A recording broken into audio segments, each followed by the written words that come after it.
call the roll?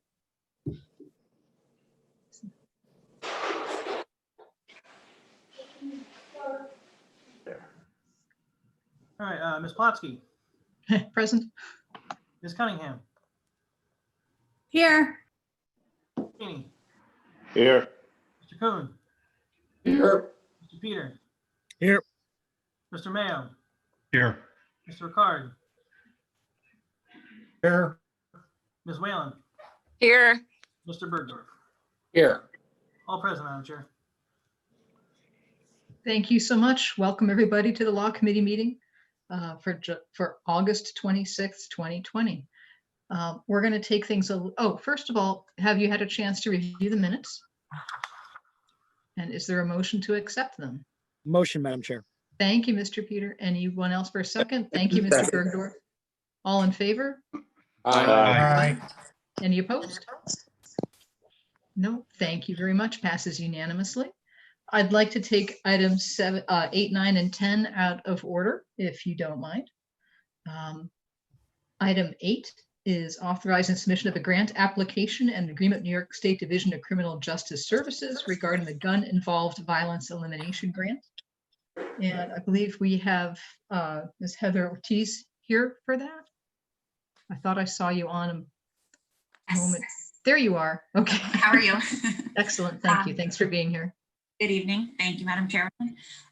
So I am here tonight seeking approval for contract authorization and to seek funds from the Division of Criminal Justice Services for the Gun-Involved Violent Elimination Grant. This is a renewal. This is the 7th year of give, and prior to that, it was Operation Impact. The amount of the funds is $236,000 or $2,036,740, which is the same exact amount we received last year. We are extremely grateful for that continuity in funds. And the funding goes to support 2 investigators, an assistant district attorney, and an information liaison that handle and routinely report on and share information regarding gun crime, specifically in the city of Albany. Very good. Are there questions? Madam Chair. Yes, please. Heather, is this money that we have to spend first and then get reimbursed? Or is this funding that comes at the inception of the grant? These are all reimbursement funds. So these are funds that obviously we pay all of our employees throughout the quarter, and then at the end of the quarter we voucher for, and then they reimburse. All right. I guess my question is, all over the news they're talking about withholding 20% of discretionary funds. How do we protect ourselves from laying out 20% that we may not be reimbursed? Well, in terms of these positions, these current positions are filled, and we do intend to, continue to pay the employees who are working on obviously an extremely important issue we have right now, gun violence in the city. But what we have been doing is utilizing our budget so that we do have 20% less funds used than we do have in our entire budget. So should we have to take that unfortunate step and, have a 20% less budget, we will be extremely upset about it, but we're trying to be smart in our utilization of funds in case that does happen. So if I'm reading you correctly, you're saying that your budget could absorb a 20% cut and keep these people on? It could, given the spending that we have had this year. The reduction of transcripts because the courts have been closed. There are certain locations, there's not as much travel. Obviously, we're not going to pick up defendants. We're not housing witnesses because of trials and witness relocation expenses like we normally do. So in this calendar year, I'm confident that we could absolutely do that. This grant did start July 1st, and it does go until June 30th next year. What next year holds, obviously, we have to see with everything going on right now. But if we have to, if we see a 20% cut, we'll do the best that we can to see what we can do to be responsible fiscally for the residents of the county. Okay, thank you. You're welcome. Any other questions on this item for Ms. Orth? Madam Chair, if there's no other questions, I'd like to move this. Just give a Second. Everyone's in a hurry this evening. There's a motion to approve item 8. All in favor? Aye. Any opposed? No. Thank you. Motion passes unanimously. Thank Let's you. go to item 9. Just a moment.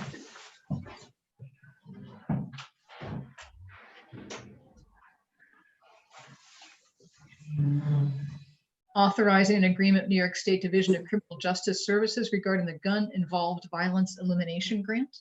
And I believe we have Bill Connor here to speak about that. Do I see him here?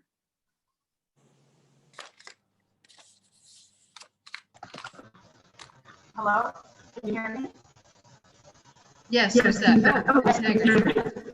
Lord Hager, the acting deputy director, Bill Connor was unable to make it tonight, so I'm standing in for him. So, thank you for the opportunity to present request to you our grant as well for the gun involved violence elimination grant. Again, this grant remains the same as last year, $137,005. It's already in our budget. And this funds personnel. We have one full-time officer. He is assigned to new officer assigned to Albany Police Special Details, and also a half-time officer who's assigned to the Crime Analysis Center, and she's our field intelligence officer. Is anybody else having trouble hearing? I couldn't hear you. Okay. Yeah, there seems to be an echo from Ms. Haggerty's line. Yeah, if you want to, I can take it. Oh, okay, thank you. So sorry for that. I guess that's where our technical difficulty was lying before. So if I can just reiterate for the deputy here, this is a renewal of the probation department's GIVE grant through DCJS. It's for $137,005. It pays for overtime GPS monitoring and as well as covers 1.5 full-time salaries for officers. This is, I believe, the 3rd year of the grant. Yeah, I believe it's the 3rd year of the grant. Are there any questions I can help with? Madam Chair, I'm going to ask Mr. McLaughlin the same question. Sure, Ms. Bergdorf.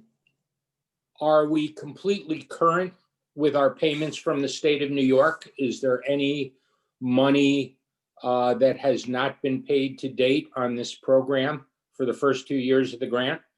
Not on this program, Mr. Bergdorf. Dave Riley, have we gotten any notification of a withhold on this program? Not that I'm aware of. Not that I've heard on this one, no. I mean, these are all phenomenal programs, but we are in very uncertain times where we are potentially looking at a 20% in all discretionary state spending. Well, there's a bit of a detail that's complicating to that, Mr. Bergdorf, and it frankly, I guess, deserves mentioning.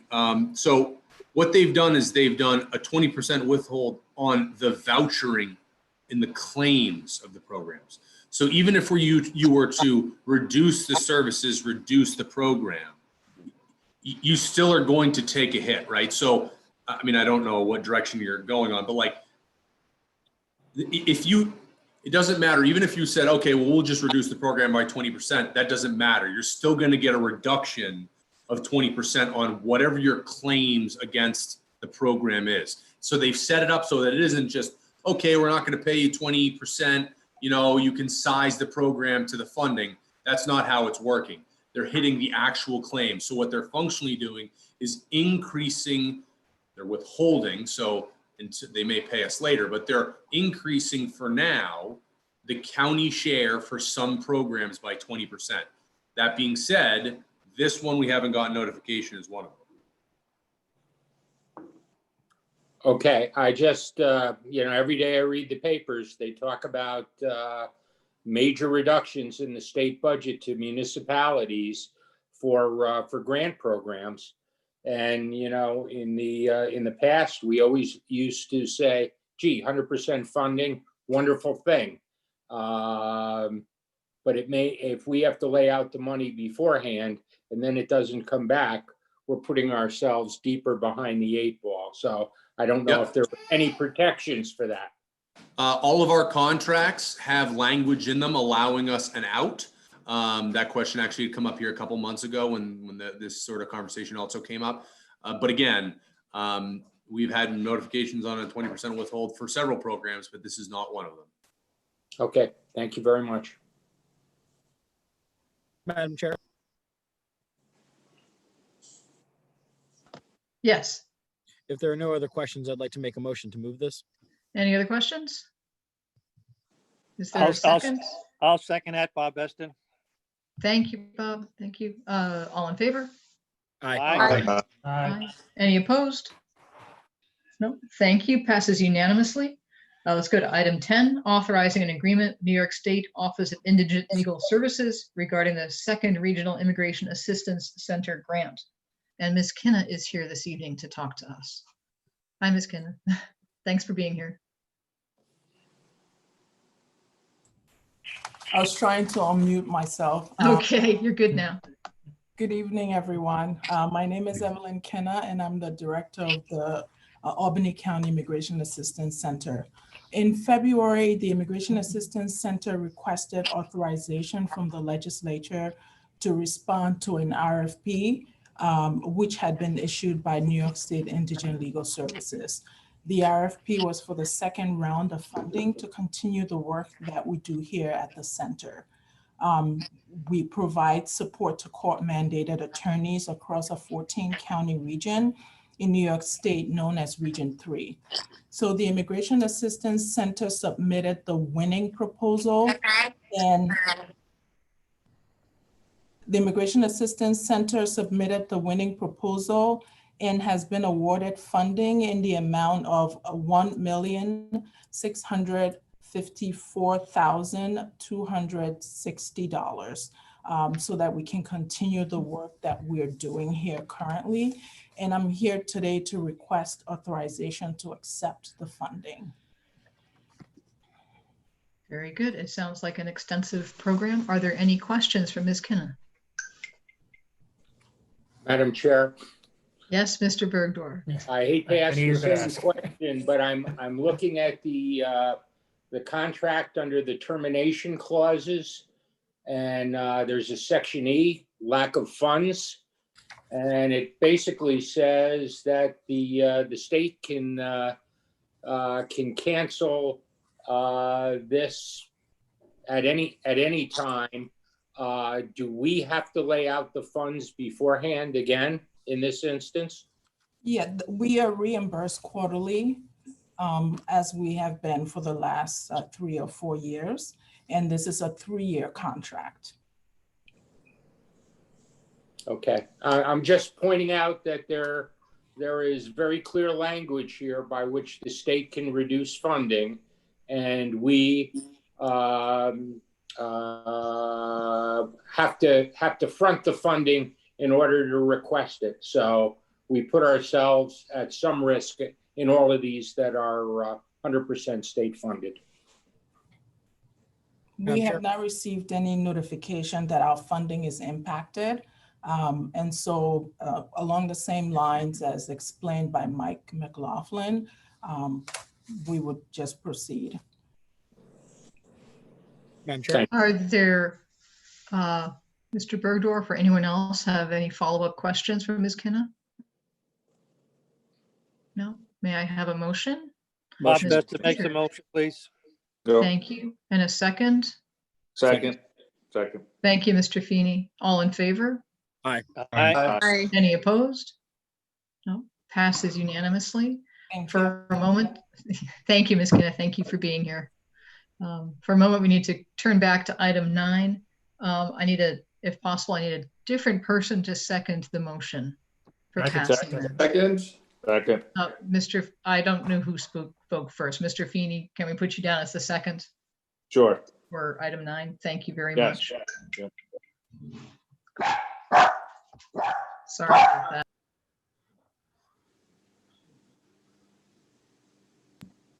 Great, let's go back to item 2. Now that we've finished those 3. Item 2, I've been advised, has been withdrawn by the sponsor. Item 3 I believe Ms. Cunningham is being tabled at sponsor's request. Yes, it's being tabled. Just so the group is aware, this has been a little bit of a saga, but essentially we heard early in the year, and Patrick, if I get any of this wrong, let me know. But we heard earlier in the year that there were some issues related to the language from the state's perspective, and we wanted to make sure to be completely compatible to ensure that the state could enforce this. They gave us language, we adopted that in the original local law change. And then they recently came back and said, whoops, we actually, they made a mistake. So we'll be actually introducing a new local law. But I wanted folks to understand kind of what the delay was. Patrick, did I get any of that wrong? I don't know if my microphone works. It works. It won't be a new local law, it'll be amendments to the Okay. current, to be consistent with their new philosophy, I guess. Great. Joanne, question? Will the amendments be of a subsequent or a substantial basis that will require a rehearing, or is it something that can just be handled by the committee? I suspect that we will do another public hearing, but honestly, Paul, if you're okay with these technical changes, we'd be happy to have had the other public hearing cover it.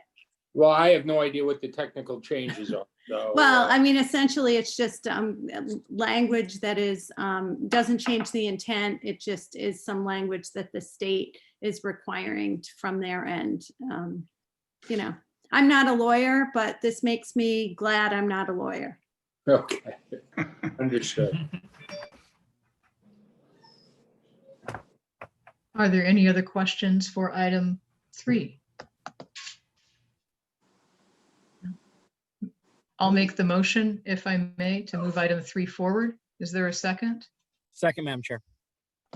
Thank you, Mr. Peter. All in favor? Madam Chairman. Aye. Aye. No, Sorry. I thought. Yeah, we were tabling it. I just Sorry. gave the explanation for it. Sorry for the confusion. I'm getting distracted here. That's Sorry. okay. All right, so thank you, Ms. Cunningham. We need to briefly go back to item 10, if we could, please. I need a different person to make the motion to approve item 10 and a second. I can make the motion, Madam Chair. Thank you, Mr. Peter. And a I'll second, second. Mr. Feeney. I couldn't tell who said that. It was Mr. Mayo. Okay, Mr. Mayo, thank you. Dennis can bump me if he wants. It's okay. You guys can fight over it. All right. I think we are good to go to item 4. Okay, local law E. This is concerning sales tax on. Didn't we have to personal vote on property. that? Didn't we have to vote on 10? Don't we have to do, Do Brandon? we have to do the vote over again? With the new motion and second, just for the clarity of the record. Yeah. So should we revote? Okay, so all in favor of item 10, please. Aye. indicate. Aye. Aye. Any opposed? No, all right. Item 10 passes unanimously. Again, thank you. Okay, item 4, 1% sales tax. Does anyone wish to discuss this, or can we go to a motion? Motion, Madam Chair. I'll second it. Thank you, Mr. Peter. I see Mr. Ricard as a second. All in favor? Aye. Aye.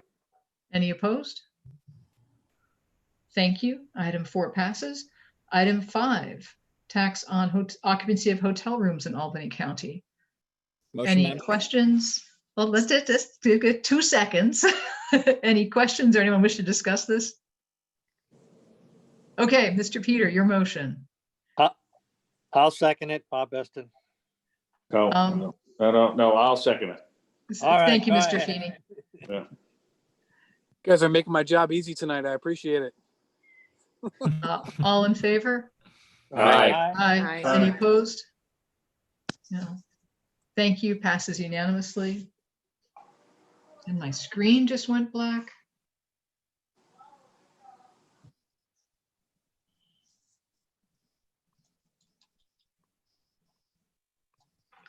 Okay.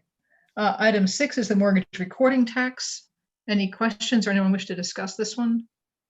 Nope. Anyone want to make a motion? Mr. Peter, all right, thank you. And a second. Bob Beston, I'll second it. I'll second. Sorry, Mr. Beston, No problem. Mr. Feeney will second it. Thank you very much. All in favor? Aye. Aye. Any opposed? No, thank you. Item 6 passes. And on to item 7, which is local law H. Who would like to discuss this item? Sparkling devices issue. Madam Chair. Go ahead. No, I've been trying to reach out to law enforcement recently because while I understand the terrible problems which have been had in the city of Albany, there have been instances in my own town, not far from my home, where it has sounded like Beirut during a war. But those problems and issues are not caused by 12-year-olds waving sparklers or a ground sparkling device. And I have heard from a number of people that this is going to make it easier for the police to enforce the no fireworks law, although I'm getting a mixed reading from law enforcement that the real problems that we're having, which is the aerial bombs, the M80s, the quarter sticks of dynamite, the real stuff that's still illegal is not going to be addressed by this. So I'm undecided at this point about how I'm going to vote on the floor, but I wonder if anybody else has received any commitment or input from law enforcement as to whether or not banning sparklers is going to relieve the real pain that we're having in our communities, which is the really big stuff. Madam Chair, just as since I'm I introduced the legislation and sponsored the bill. If I could talk a little bit about that, maybe answer some of Mr. Bergdorf's questions, but also just maybe answer some others as well. Sure, please go ahead. Sure.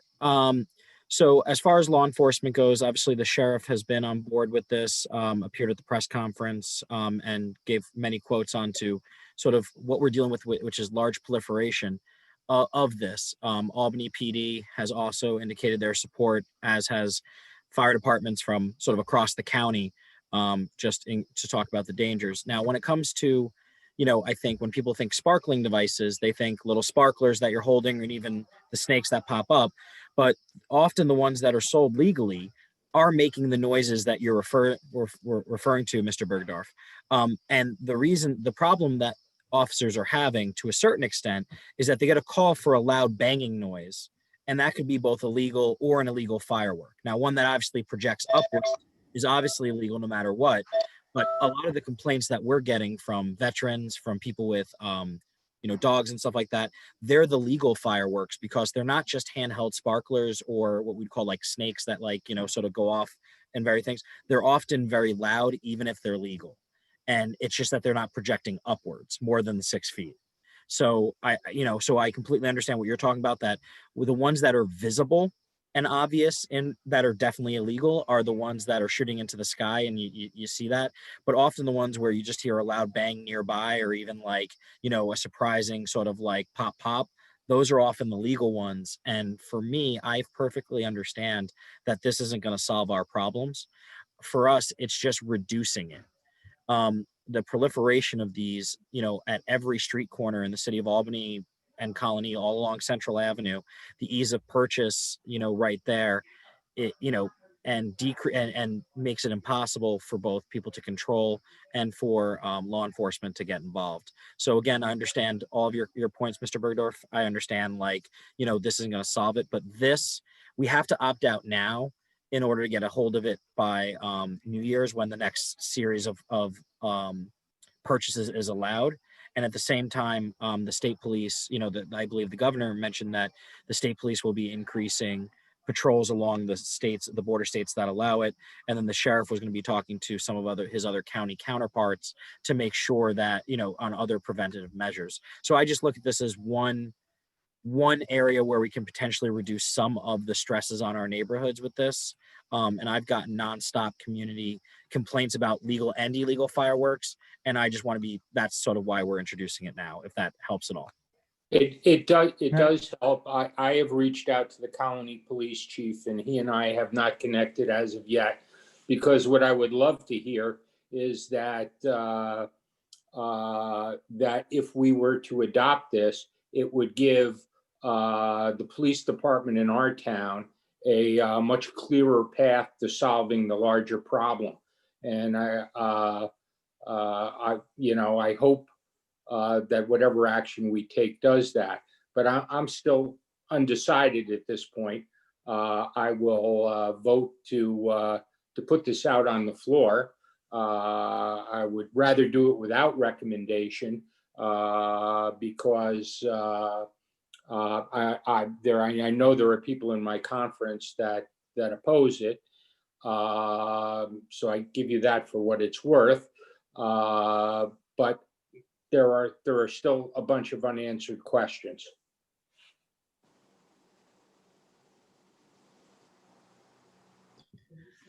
Yes, Mr. Kuhn.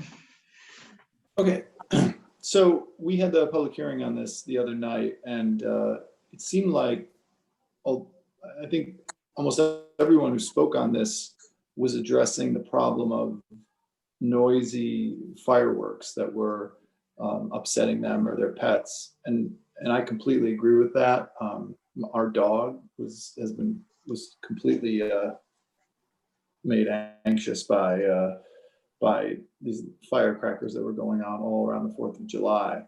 My only question with this, though, it seems like the only thing this law does is ban quote unquote sparkling devices, right? I mean, Mr. Peter, that's the only thing this thing does, right? It's ban sparkling devices. Yeah, because everything else is already illegal. Right. Okay. So this is an opt-in, opt-out with the state. The state made these devices legal per county opt-in, opt-out, and it can only be sold at 2 periods during the time. And once we've already opted in and a period of time changes, we can't opt out until the next cycle. Does that make sense? It does. It does. So the problem that we're trying to deal with is loud fireworks, right? That are a nuisance to people and animals. So what we're banning is something called sparkling devices, as defined in the New York Penal Law, Section 270. Right. So then when you go to the penal law and it defines sparkling devices, it says these devices, this is under the definition of sparkling devices, these devices do not rise into the air, do not fire inserts or projectiles into the air, and do not explode or produce a report, which is defined. Okay, then it says an audible crackling type effect is not considered to be a report. So I guess the question I'm having is that the thing that we are in the process of banning cannot be, by legal definition, not causing the problem that we are seeking to address, right? A sparkling device, by definition, does not create any sound, or does not create a report. It can create a crackling. Right. So that's. But that's not. Well, hold on. That's not what the things that are causing me problems, or my dog problems, or all the people that spoke and people with PTSD. It's not, by definition, these sparkling devices, right? I mean, if they're causing the report, they're not a Sparkling devices device. do make noises. and they can be loud, and they can confuse the issue. is what And Matt the said. issue, and Jeff, to your point, the issue is that the defining what a report is what they're sort of getting the loophole in, because what makes a crackling noise, what's this, what's that. It's actually several of them in the company specifically that are like selling in Walmart and stuff. Specifically, if you look the marketing on the back of them, talk about making a noise and things of that nature. It's specifically, it's not a rocket sound like the one that explodes, but it's certainly very loud. And they say the crackling and the pop, and this, that, whatever, don't count. But that's an issue of like, what they say counts and what doesn't is sort of the gray area where they've maximized what they can sell and is part of the issue. Right, okay. So in the definition of sparkling devices. Okay, when Mr. Kuhn's done, we'll go to Mr. Ricard. Sorry. Thank you. Thank you. In the definition of sparkling devices in the penal law, there are 3 categories of sparkling devices. Cylindrical fountains, right? And I'm not going to read the whole definition. Cone fountains, and then wooden sparklers / dipsticks. Okay, that's one category is that third thing, wooden sparklers / dipsticks. I think I would submit that anything that we're talking about would have to be within the scope of cylindrical fountain devices or cone fountains, right? I mean, and you can look at the definition under section 270. I don't think wooden sparklers / dipsticks, which these devices consist of wood dowel that has been coated with pyrotechnic composition upon ignition. So that's when I think of a sparkler, right? I think I'm thinking of a wooden sparkler / dipstick that I think people can use. Anything that fits within that category, yeah. I do not regard as much of a nuisance. And that to me has always seemed like sort of the most harmless, the most innocuous, quote unquote, firework. And it's not really a firework that someone can do on the 4th of July. And when people hear that we're banning sparkling devices, I think that's what people think we're talking about. And yes, that is within the scope of sparkling devices, but what we're really looking to ban, what we're really the object of this legislation is cylindrical fountains and cone fountains. So I guess the one thing I'm asking is stipulating that even though sparkling devices aren't supposed to have a report, many of them do. There's at least one category of these things that is by far, I think, the most popular that don't have any kind of report. And do we want to sweep up a ban on those with these other things that are? Jeff, we didn't have a choice. It's obnoxious. Jeff, it's opt in or opt out. Like we didn't select the opt in. Like we can either opt in or opt out with the state. So it's an all or nothing. I agree with you that I think when this law was passed, the thing you're talking about with the handheld sparklers and running around was what everyone thought it was. What we got was basically everything that makes loud noise as long as it doesn't project upwards more than 6 feet via fountain. And rapport was defined as anything that was less loud than a firework and an M80, but still creates a lot of noise and other things that is more than we would think is just a simple crackle. But when you're defining noise as a crackle or a report, and you're an industry that wants to sell things, you're going to find as many things to put in there as possible. And from what I understand, and correct me if I'm wrong, Patrick, this is a New York state law that says we can opt in or opt out, not opt in subsections of it. Is that correct, Patrick? So, This is, I believe, off the top of my head, I can't answer that. Jeff and everyone else, Mr. Kuhn and everyone else, I can get that answer to you this week, but it's my understanding that is the case. I also know. Right. So I guess the question that I would have then is, right now the bill says, it basically just says the sale and use of sparkling devices is hereby prohibited within the county of Albany.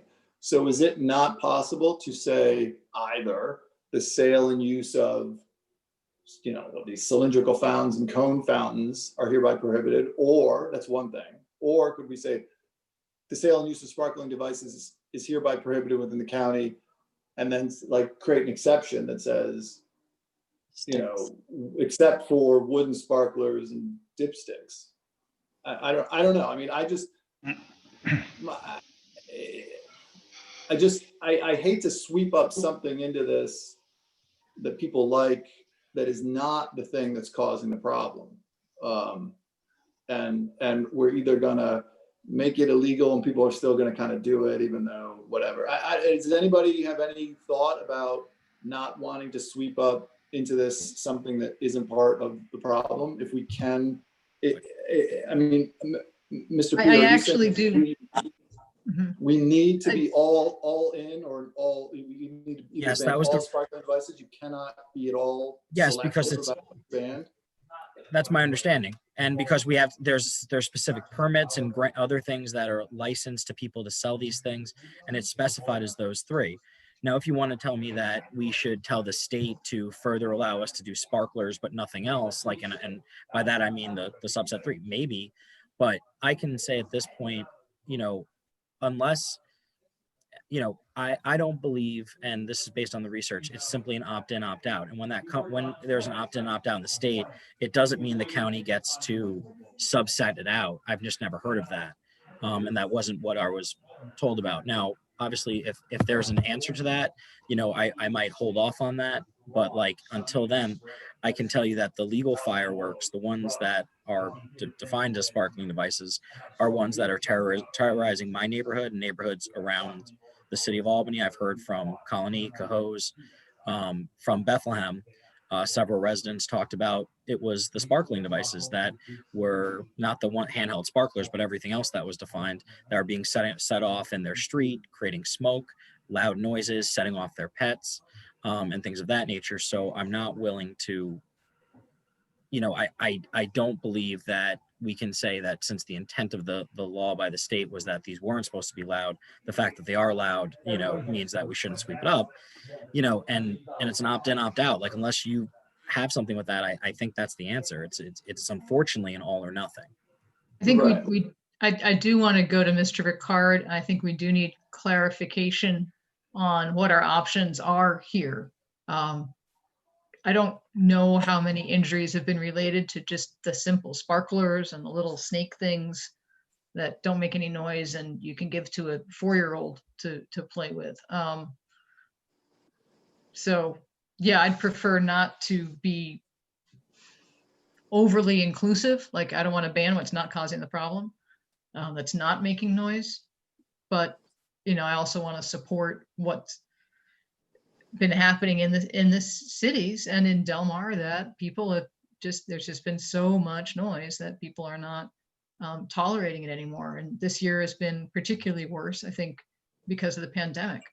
But anyway, I digress. Yeah, Mr. Ricard, if you could, please. Then we'll get back Thank you, to Mr. Madam Chairwoman. And I don't want to, I'm going to echo pretty much everyone else's words. No matter what municipality you're in, I've gotten a lot of calls about this issue. PTSDs, dogs, you know, the dogs are going crazy with the fireworks everywhere.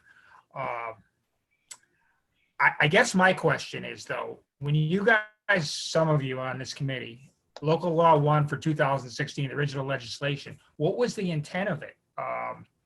Sparklers, I don't know if the exact term of what sparklers was understood to be, and whether this legislation will solve that. It doesn't sound like it's gonna. I think we're gonna still have the PTSD issues. I don't know.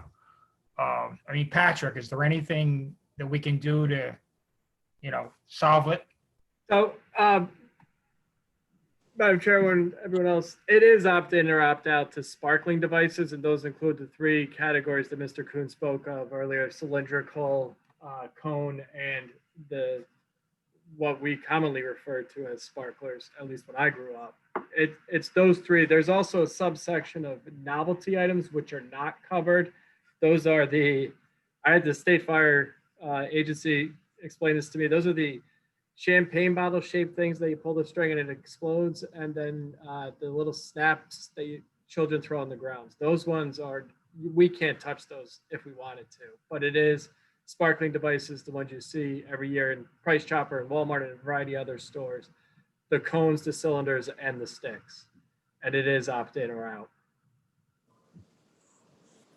And the only other thing I like to say, though, is obviously I'm in Cohoes, but I've got two other counties literally a half a mile from my house, Saratoga County and Rensselaer County. So there's nothing to prevent somebody from going over to Rensselaer County over the bridge or 112th Street Bridge to Rensselaer County or Saratoga County. So theoretically, they could bring them back. Obviously, they would still be in trouble if they let them off, but they could still do it. So there's that issue. But I don't know. Madam Chair? Yeah, Mr. Ricardo, if your thoughts complete, we'll go to Mr. Bergdorf. Did you have? My anything thoughts are to wrap complete. up? Thank you. Okay. I Thank you. was going to follow up. I was about to make the point that Bill did, which was if you can drive to Rensselaer County and you can buy these and they are legal, is there anything in our legislation that makes them illegal to set off in Albany County? So if I drive up Central Avenue and into Schenectady and buy something at a tent, and I come home to my home in Colony and light off a sparkler or a cone, is there anything in this legislation that makes what I've done illegal, or is this just making the sale illegal? No, it's the sale and use. It's in section 4, sale and use. It's in section 4? Section Yeah, 5. And Paul, it's also currently not legal in Schenectady. Okay. Just as an aside, they opted out a couple years back. Okay. Just, I want to do the right thing here, but what I fear we're doing is we're outlawing something that is not really the problem, because the complaints that I get are not about sparklers or cones. They are about aerial bombs and M80s and quarter sticks of dynamite and large skyrockets with report.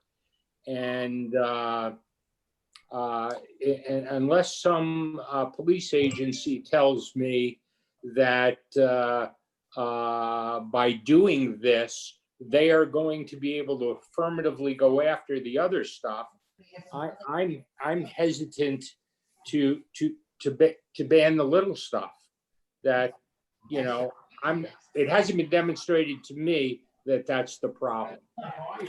Madam Chair? Yes, Mr. Peter. Just to clarify two things, you know, obviously we've had the sheriff come out and say for when his department gets calls and things like that, they have issues identifying it, because when they go to a site, the remnants of one they set off that is an aerial firework versus a sparkler look the same.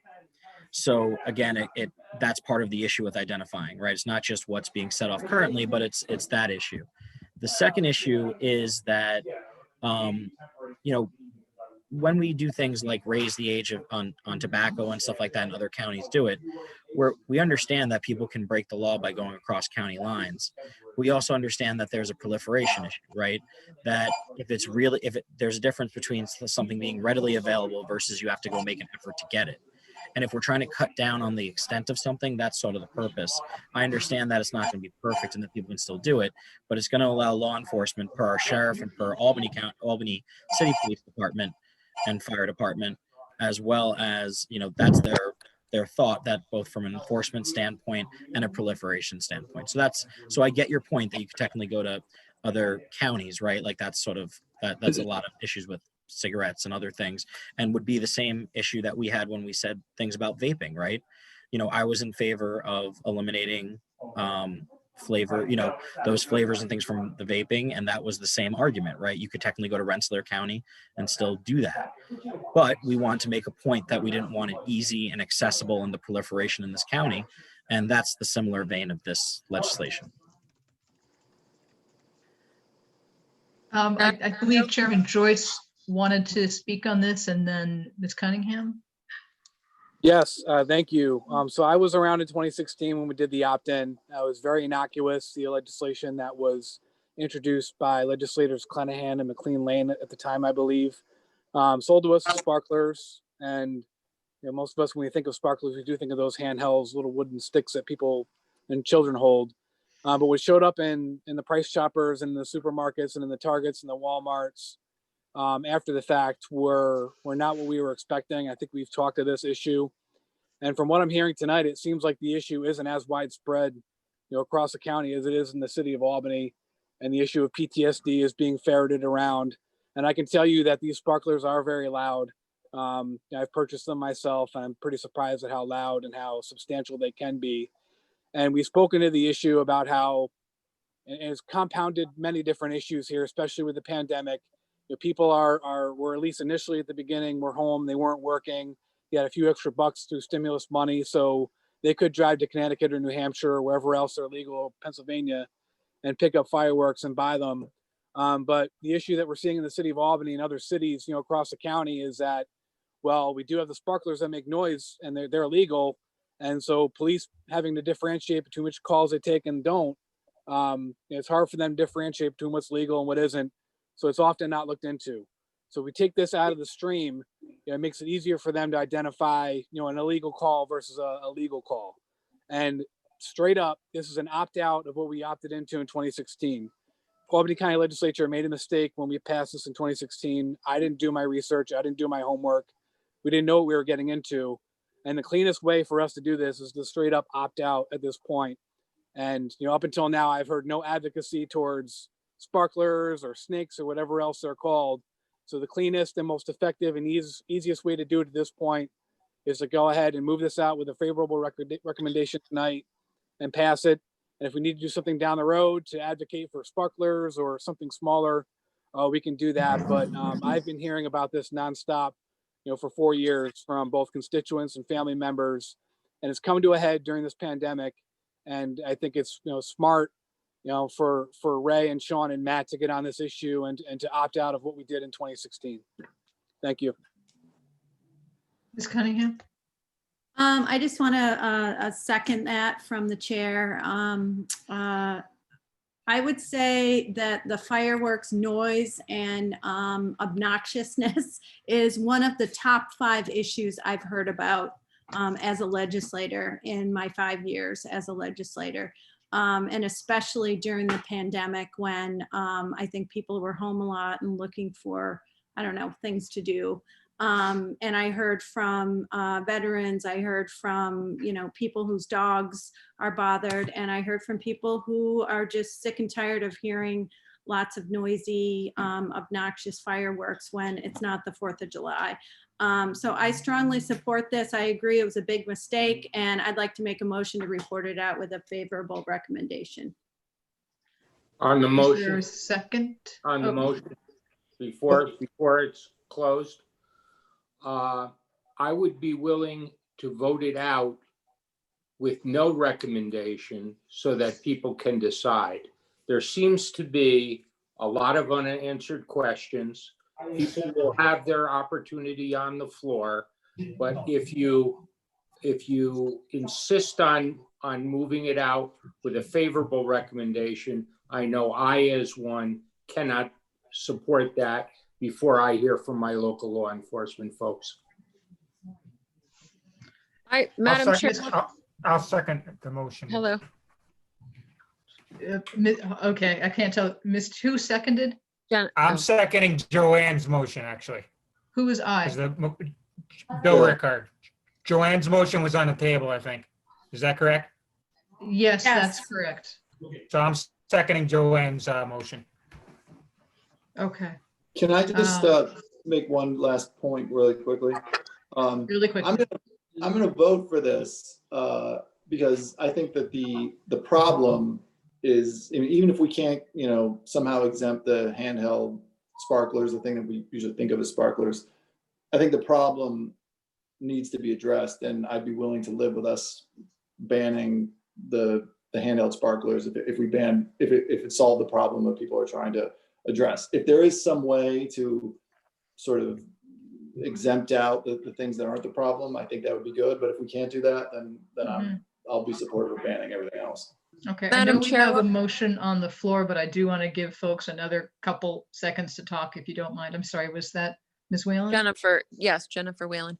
Hi, Sure. I was just wondering, do we get sales tax revenues from the sales of these items? And if so, does anyone have a number on what we've generated in the past year or past 2 years with respect to sales on these Do sparklers? we know if there'd be a breakdown of that in our sales tax? If that exists, I'm sure we could find it. I'd be interested to know, just because I'm hearing that we're going to have a $40 million deficit because of a lack of sales tax revenues, and it is a pandemic. Certainly I have a lab and a golden retriever, and they hate fireworks. And I don't think there's a golden retriever on this planet that likes thunder and lightning either. But, you know, we can't ban thunder and lightning, can we? And anyway, I just feel like in this climate with such projected terrible numbers with respect to sales tax revenue, perhaps we should consider, and maybe that's audit and finance. I'm not sure if this is on their agenda, but I would like to know what we've earned or made in sales tax revenues in the past few years on these before I make a decision.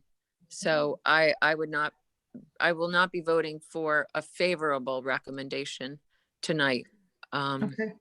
I haven't quite decided because I still want to consider those numbers. Sure, Madam- understood. Mr. Peter, you had a couple Just last words? a last word. And Ms. Whalen makes a good point, except there has to be another consideration, which is the number of police calls and the number of hours and time that is also spent by localities cleaning up after this. So for example, after July 4th, the DGS, General Services in the City overtime, the police calls that go to it, all of those cost money, so it's not a net. So if we're gonna say how much it brought in, I'd also like to say how much it cost our municipalities in cleaning up with noise complaints, dispatching officers and things of that nature, all of which have a price tag. So, and my guess is that price tag on services cleaning up after people who are being irresponsible with this currently legal product, it far exceeds any of the sales tax revenue that it brings in. But I think it's a fair point to consider, both sides of that. Okay. We have a, Sorry. all right, just reading my notes here. Okay, anybody else? Was that Mr. Bergdorf? Or, no, Mr. Langdon? It wasn't you? I would once again, I wish you would send it out without a recommendation so that people can feel as though there are different sides of this issue. The votes will be where they are. But even within this committee, there's a tremendous amount of trepidation. I wouldn't call it trepidation. I I'd wouldn't call say it tremendous. I think there's a discussion. motion on the floor. There's a don't we have motion on the floor. Mr. Langdon, did you have a couple? I don't really have a strong opinion on this, but my thought would be, when I think of sparklers, I don't think of anything that actually makes any bang or noise. You know, if sparklers could be defined somehow to exclude anything that explodes, so basic firecrackers, M80, all those would be excluded. But I don't really understand the nature of the law and the way it was brought in a number of years ago. So it's just my thought. Okay. All right. We have a motion on the floor. All in favor of passing this with moving this with a favorable recommendation? Say Aye. aye. All right. Aye. How many are we? Looks like 1, 2, 3, 4, 5, 6, 7. And the no votes are Mr. Bergdorf and Ms. Whalen. Am I correct? Correct. Okay, so it passes by a vote of 7-2. Is that accurate, Brandon? That's correct. Okay. May I make a request of Matt? Yes, sir. If I have not seen any of the currently legal fireworks that make a tremendous amount of noise, could someone get some and give us a demonstration? I live We're in not- the country. You can all come out here. Nobody will care. So Paul, I'll make my best effort, but they're not currently legally being sold because the window is closed. So I can't get you those. Not Okay, because not what legally. I'm- People's what I'm definition hearing of from- noise from would be my- different too. From my friends in law enforcement is that they are not the problem. And I want to go after the problem. And to the extent that we could put an added penalty or some sanction on the real offensive fireworks, I'd be behind you 10,000%. So I just want to put that on the record. It's not that I'm protecting the fireworks industry. I really want to go, instead of banning a slingshot, hoping we're going to do away with drive-by shootings in the city of Albany, I'd like to be able to go after the real problem. Okay. Understood. It's hard sometimes to get the right tool, but maybe this is the one we've got for now. We'll have to see how it plays out on the floor. Is there a last thought, or are we ready for a motion to adjourn? Motion to adjourn, Madam Chair. Second. Second. Okay, thank you, Mr. Peters. Second by Ms. Cunningham. All in favor? Aye. All right. Thank Good you night, all for everyone. your patience in discussing Thank through you. this. I